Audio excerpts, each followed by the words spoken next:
Encore moi, ben oui, Jocelyn Boissard, professeur d'histoire et géographie en première et deuxième secondaire.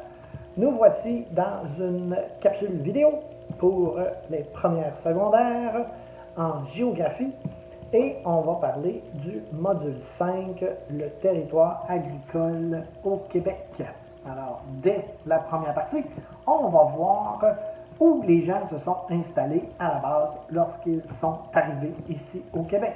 Depuis toujours, les gens s'installent près de l'eau et, depuis toujours également, ils ont besoin d'agriculture pour se nourrir et bien sûr pour vivre. Avant 1960, 9 habitants du Québec sur 10, donc près de 90% dans le fond, vivaient à la campagne.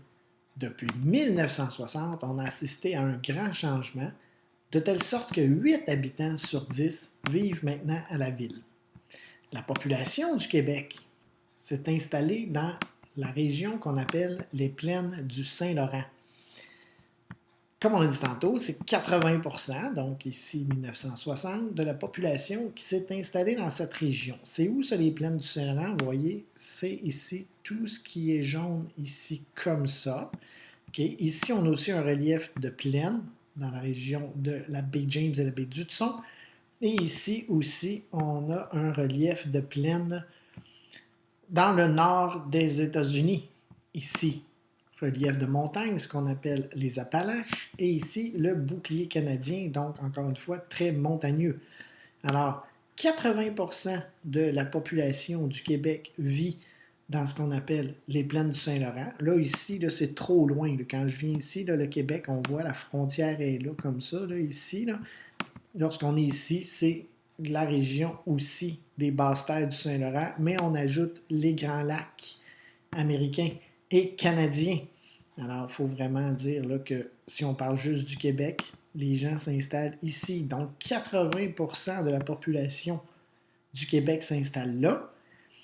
Mais c'est aussi dans cette région-là que les agriculteurs veulent pratiquer l'agriculture. Pourquoi? Parce que c'est un relief plat, comme on dit.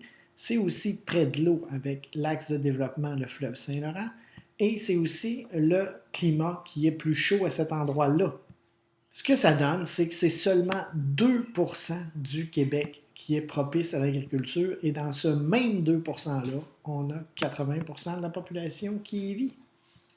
Alors, si on dit que c'est à cet endroit, les plaines du Saint-Laurent, que se trouve la plus grande partie du territoire, donc ce sont les causes, bien les causes, c'est le relief plat, j'arrête pas de le dire depuis tantôt, sur le bord de l'eau et un climat favorable, un climat chaud.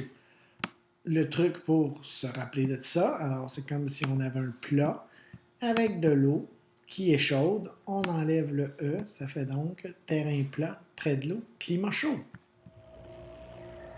Alors maintenant, nous allons parler de l'étalement urbain, l'empiètement urbain, c'est synonyme, et des situations conflictuelles, alors les conflits qui arrivent des fois entre les gens de la ville et les gens de la campagne. Alors, les villes avec 80% de la population et les campagnes avec 2% de production au Québec, l'endroit propice, se côtoient. De nombreuses fermes sont situées à proximité des villes. Ils empiètent donc sur les terres agricoles.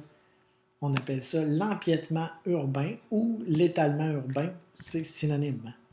Alors, d'un côté, les agriculteurs tirent des avantages d'être situés près des centres urbains. Il y a beaucoup de consommateurs pour les produits cultivés. Et les coûts de transport vont être effectivement plus bas. Par contre, les inconvénients, c'est qu'à l'occasion, on va avoir des relations tendues entre les citadins, donc les gens qui habitent les villes, l'urbanisation. Les causes, ben, ça va être à cause des odeurs. Hein, à l'occasion, il faut bien épandre. Je sais que nous, on dit étendre, mais le vrai mot, c'est épandre du fumier. Alors, on va avoir des odeurs. Le bruit de la machinerie lourde et également la poussière quand cette machinerie lourde-là passe. Bien, forcément, c'est des terres de sable, de terre. Et lorsqu'il fait très chaud l'été, bien, la poussière se disperse et est projetée par le vent ou est transportée par le vent. Alors, on assiste parfois à des situations conflictuelles, donc des conflits.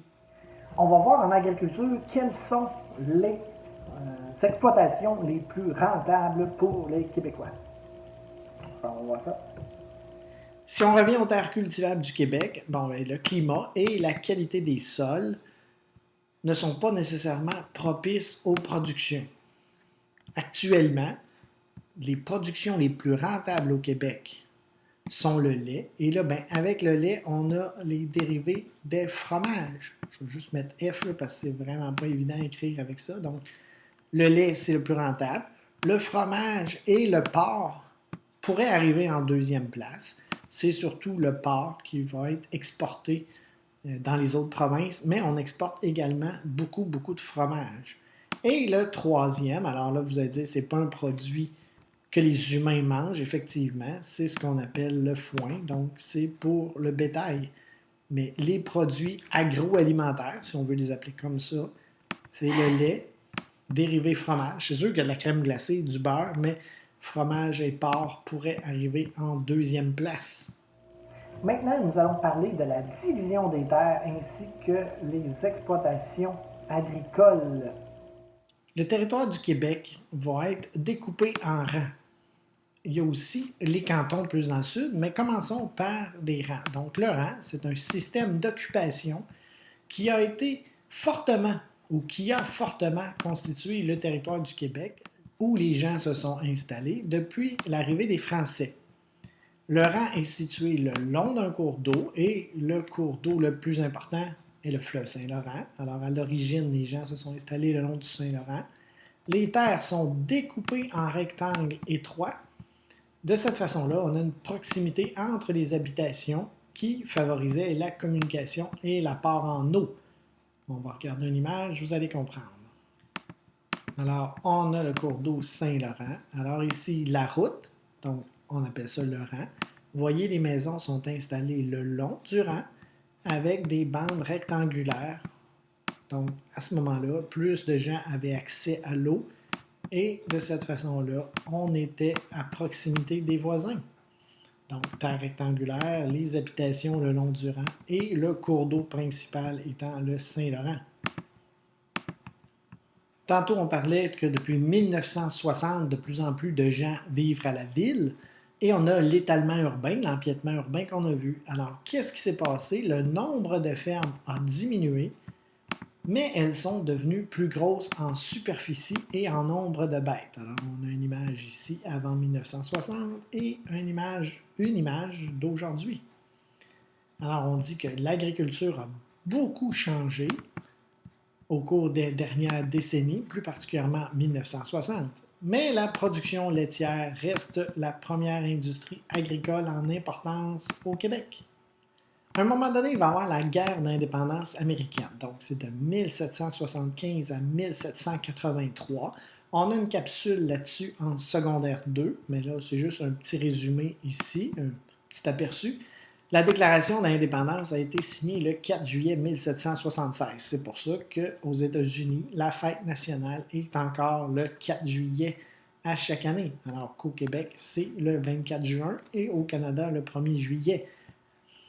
Qu'est-ce qui est arrivé? Lorsque ils sont 1783, lorsque la guerre s'est terminée, même s'ils avaient signé la déclaration d'indépendance pendant la guerre, ils vont officiellement devenir un pays. Par contre, plusieurs habitants des colonies américaines sont demeurés fidèles à la Grande-Bretagne. Ces gens ont été nommés des loyalistes. Ils ont déménagé au Canada et se sont installés dans le sud-est du Québec et dans la partie qui, avec le temps, deviendra l'Ontario.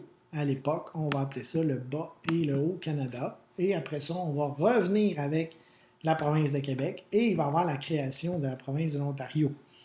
Pourquoi tout ça? Bien, ceux qu'on a appelés les loyalistes, qui voulaient demeurer fidèles à la Grande-Bretagne, lorsqu'ils se sont installés dans le sud du Québec, ils vont privilégier un système d'habitation en canton, sans tenir compte des cours d'eau.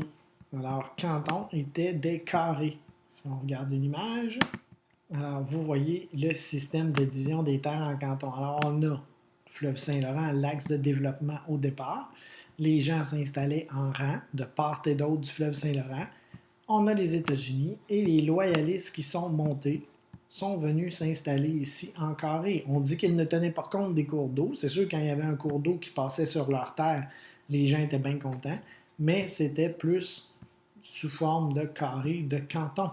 C'est pour ça, regardez bien ce que je vais vous montrer, c'est pour ça qu'aujourd'hui encore, on nomme cette région la région touristique du sud du Québec, les Cantons de l'Est, avec les villes de Sherbrooke, Granby, Magog, Quaticook. Et il y en a d'autres, Farnham, Bromont, il y en a plein d'autres, mais c'est pas mal les villes principales. Et voilà, c'est déjà terminé. Alors je vous dis à la prochaine. Bye bye.